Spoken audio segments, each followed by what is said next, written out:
श्री हरि विष्णु की जय हो। माता तुलसी की जय हो। देवउठनी एकादशी के दिन तुलसी विवाह किया जाता है। मान्यता है कि जो कोई व्यक्ति भी इस दिन अपने घर में तुलसी विवाह करता है उसे इस लोक और परलोक में यश की प्राप्ति होती है। साथ ही उस व्यक्ति पर, उसके समस्त परिवार पर भगवान श्री हरि विष्णु की विशेष कृपा भी बनी रहती है। ओम नमः शिवाय। जय श्री कृष्णा। आप सभी का सनातन धर्मसार चैनल पर बहुत बहुत स्वागत है। मित्रों, सर्वप्रथम आप सभी को देवउठनी एकादशी और तुलसी विवाह की अत्यंत हार्दिक शुभकामनाएं। श्री हरि विष्णु और माता तुलसी की कृपा आप सभी भक्तों पर बनी रहे। मित्रों, आज की वीडियो में हम तुलसी माता की 2 कथाएं सुनेंगे। तो चलिए देर न करते हुए श्री हरि विष्णु का नाम लेकर माता तुलसी का हृदय से स्मरण करते हुए इन पावन और पुण्यकारी कथाओं का श्रवण प्रारंभ करते हैं। तो एक बार प्रेम से बोलिए, श्री हरि विष्णु भगवान की जय, तुलसी माता की जय। मित्रों, प्राचीन ग्रंथों में तुलसी विवाह व्रत की अनेक कथाएं दी हुई हैं। उन कथाओं में से एक कथा इस प्रकार है। इस कथा के अनुसार एक कुटुंब में एक ननद तथा भाभी साथ रहती थी। ननद का विवाह अभी नहीं हुआ था। वह तुलसी के पौधे की बहुत सेवा करती थी, लेकिन उसकी भाभी को यह सब बिल्कुल भी पसंद नहीं था। जब कभी उसकी भाभी को अत्यधिक क्रोध आता, तब वह उसे ताना देते हुए कहती कि जब तुम्हारा विवाह होगा तो मैं तुलसी ही बारातियों को खाने के लिए दूंगी और तुम्हारे दहेज में भी तुलसी ही दी जाएगी। कुछ समय बीत जाने पर ननद का विवाह पक्का हुआ। विवाह के दिन भाभी ने अपनी कथनी के अनुसार बारातियों के सामने तुलसी का गमला फोड़ दिया और खाने के लिए कहा। तुलसी माता की कृपा से वह फूटा हुआ गमला अनेक स्वादिष्ट पकवानों में बदल गया। भाभी ने गहनों के नाम पर तुलसी की मंजरी से बने गहने अपनी ननद को पहना दिए।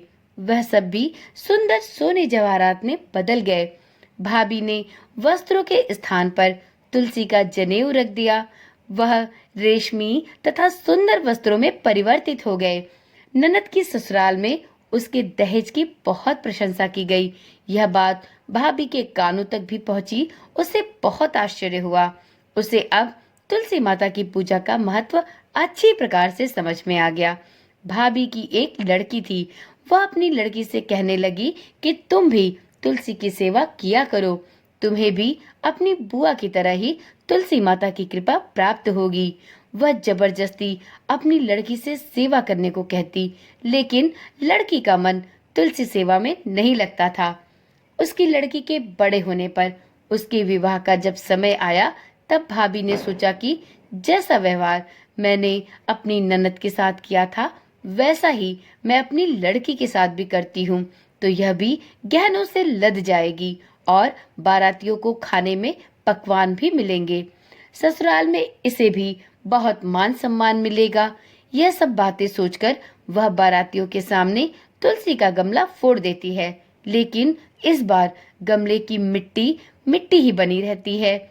मंजरी तथा पत्ते भी अपने ही रूप में रहते हैं, वह भी परिवर्तित नहीं होते। जनेऊ भी अपना रूप नहीं बदलता। सभी लोगों तथा बारातियों द्वारा भाभी की खूब बुराई की जाती है। लड़की के ससुराल वाले भी लड़की को खूब भला बुरा कहते हैं। भाभी अपने बेटी के इस अपमानजनक विवाह से बहुत दुखी और क्रोधित होती है और अपनी ननद को कभी भी अपने घर नहीं बुलाती है। भाई सोचता है कि मैं अपनी बहन से मिलने उसके घर चला जाता हूँ। उसने अपनी पत्नी से कहा कि कुछ उपहार बहन के घर ले जाने के लिए दे दे। भाभी ने थैले में ज्वार भरकर कहा कि और कुछ नहीं है, तुम यही लेकर जाओ। वह दुखी मन से बहन के घर के लिए चल देता है। वह सोचता है कि कोई भाई अपने बहन के घर ज्वार कैसे लेकर जा सकता है। यह सोचकर वह एक गौशाला के पास रुकता है और ज्वार का थैला गाय के सामने पलट देता है। तभी गाय का मालिक भाई से कहता है कि अरे भाई, आप गाय के सामने हीरे मोती और सोने क्यों डाल रहे हैं? गाय तो घास और चारे खाती है, हीरे मोती और सोना थोड़ी खाती है। उसने नीचे देखा तो देखा उसके सारे ज्वारे हीरे मोती और सोने में बदल गए हैं। अब भाई ने सारी बातें उस गाय वाले को बताई और धन लेकर खुशी खुशी अपनी बहन के घर की ओर चल दिया। दोनों भाई बहन एक दूसरे को देखकर अत्यंत प्रसन्न हुए। हे तुलसी माता, जिस प्रकार आपने बहन के तुलसी पूजा की भावना को स्वीकार किया, उसके ऊपर अपनी कृपा दृष्टि बनाई, उसी प्रकार से जो भी कोई साधक तुलसी माता की पूजा पूर्ण निष्ठा एवं श्रद्धा भाव के साथ करता हो, उस पर और उसके संपूर्ण परिवार पर अपनी कृपा बनाए रखना। तो एक बार प्रेम से बोलिए, तुलसी माता की जय। अब सुनते हैं तुलसी माता की दूसरी कथा। एक समय की बात है, शंखासुर नामक एक राक्षस था। शंखासुर ने तीनों लोकों में बहुत ही उत्पात मचा रखा था। तब सभी देवताओं के आग्रह करने पर भगवान विष्णु ने उस राक्षस से युद्ध किया और यह युद्ध कई वर्षों तक चला। युद्ध में वह असुर मारा गया और इसके बाद भगवान विष्णु विश्राम करने के लिए चले गए। कार्तिक शुक्ल एकादशी के दिन भगवान विष्णु की निद्रा टूटी और सभी देवताओं ने भगवान विष्णु की पूरे विधि विधान के साथ पूजा अर्चना की। शिव महापुराण के अनुसार पौराणिक समय में दैत्यों का राजा दंभ हुआ करता था। वह बहुत बड़ा विष्णु भक्त था। कई वर्षों तक उसके यहाँ संतान नहीं होने के कारण उसने शुक्राचार्य को अपना गुरु बनाकर उनसे श्री कृष्ण मंत्र प्राप्त किया। यह मंत्र प्राप्त करके उसने पुष्कर सरोवर में घोर तपस्या की। भगवान विष्णु उसकी तपस्या से प्रसन्न हुए और उसे संतान प्राप्ति का वरदान दे दिया। भगवान विष्णु के वरदान से राजा दंभ के यहाँ एक पुत्र ने जन्म लिया। इस पुत्र का नाम शंखाचूड़ रखा गया। बड़ा होकर शंखाचूड़ ने ब्रह्मा जी को प्रसन्न करने के लिए पुष्कर में घोर तपस्या की। उसकी तपस्या से प्रसन्न होकर ब्रह्मा जी ने उसे वरदान मांगने को कहा। तब शंखाचूड़ ने वरदान मांगा कि वह सदैव अजर और अमर रहे और कोई भी देवतागण उसे कभी भी मार न पाए। ब्रह्मा जी ने उसे यह वरदान दे दिया और कहा कि वह बद्रीवन जाकर धर्मध्वज की पुत्री तुलसी, जो तपस्या कर रही है, उससे विवाह कर ले। शंखाचूड़ ने वैसा ही किया और तुलसी के साथ विवाह के बाद सुखपूर्वक रहने लगा। उसने अपने बल से देवताओं, असुरों, दानवों, राक्षसों, गंधर्वों, नागों, किन्नरों, मनुष्यों तथा त्रिलोकी के सभी प्राणियों पर विजय प्राप्त कर ली। तब वह भगवान श्री कृष्ण का परम भक्त बन गया। शंखाचूड़ के अत्याचारों से सभी देवता परेशान होकर ब्रह्मा जी के पास गए और ब्रह्मा जी ने उन्हें भगवान विष्णु के पास ले जाकर उनसे अपनी सारी व्यथा कथा कही। भगवान विष्णु ने कहा कि शंखचूड़ की मृत्यु भगवान शिव के त्रिशूल से होगी, अतः आप उनके पास जाएं। भगवान शिव ने चित्ररथ नामक गढ़ को अपना दूत बनाकर शंखाचूड़ के पास भेजा। चित्ररथ ने शंखाचूड़ को समझाया कि वह देवताओं को उनका राज्य वापस लौटा दे, परंतु शंखाचूड़ ने मना कर दिया और कहा कि वह महेश्वर से युद्ध करना चाहता है। भगवान शिव को जब यह बात पता चली तो वे युद्ध के लिए अपनी सेना लेकर निकल पड़े। इस तरह देवता और दानवों में घमासान युद्ध हुआ, परंतु ब्रह्मा जी के वरदान के कारण शंखाचूड़ को देवता नहीं हरा पाए। भगवान शिव ने शंखाचूड़ का वध करने के लिए जैसे ही अपना त्रिशूल उठाया, तभी आकाशवाणी हुई कि जब तक शंखाचूड़ के हाथ में श्रीहरि का कवच है और इसकी पत्नी का सतीत्व अखंडित है, तब तक इसका वध असंभव है।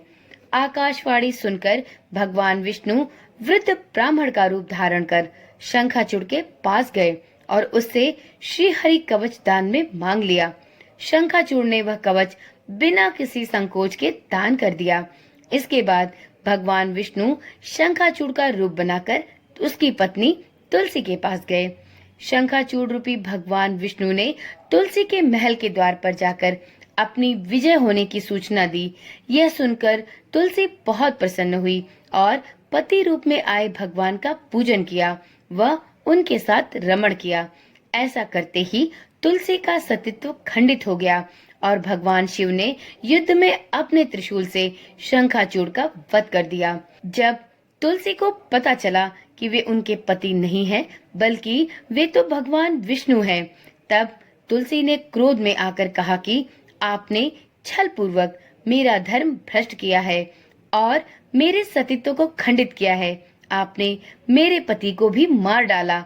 अतः मैं आपको श्राप देती हूँ कि आप पाषाण होकर धरती पर ही खड़े रहें। तब भगवान विष्णु ने कहा, हे देवी, तुम मेरे लिए भारतवर्ष में रहकर बहुत दिनों तक तपस्या कर चुकी हो। तुम्हारा यह शरीर नदी रूप में बदलकर गंडकी नामक नदी के रूप में प्रसिद्ध होगा। तुम पुष्पों में श्रेष्ठ तुलसी का वृक्ष बन जाओगी और सदा मेरे ही साथ रहोगी। तुम्हारे श्राप को सत्य करने के लिए मैं पाषाण शालिग्राम बनकर तुम्हारे साथ ही रहूंगा। गंडकी नदी के तट पर मेरा वास होगा। तब से देव प्रबोधिनी एकादशी के दिन भगवान शालिग्राम व तुलसी का विवाह संपन्न कर मांगलिक कार्यों का प्रारंभ किया जाता है। हिंदू धर्म मान्यता के अनुसार इस दिन तुलसी शालिग्राम विवाह करने से अपार पुण्य प्राप्त होता है। तो मित्रों, एक बार प्रेम से बोलिए, माता तुलसी की जय हो, प्रभु श्री हरि विष्णु की जय हो। श्री हरि विष्णु और माता लक्ष्मी की कृपा सभी भक्तों पर बनी रहे। इसी आशा और विश्वास के साथ इस वीडियो और इस पावन कथा को यहीं पर समाप्त करती हूँ। वीडियो में सुनाई गई कथा यदि आपको रुचिकर लगी हो और आप भी श्री हरि विष्णु के भक्त हैं, तो कमेंट में ओम श्री हरि विष्णुआय नमः लिखना ना भूलें। तो चलिए फिर मिलते हैं एक नई वीडियो, एक नई जानकारी के साथ। इसी तरह की जानकारी वाली वीडियोस देखने के लिए इस चैनल को अभी ही सब्सक्राइब कर लें और साथ में नोटिफिकेशन बेल को ऑन करना भी ना भूलें। ओम नमः शिवाय। जय श्री कृष्णा। राधे राधे।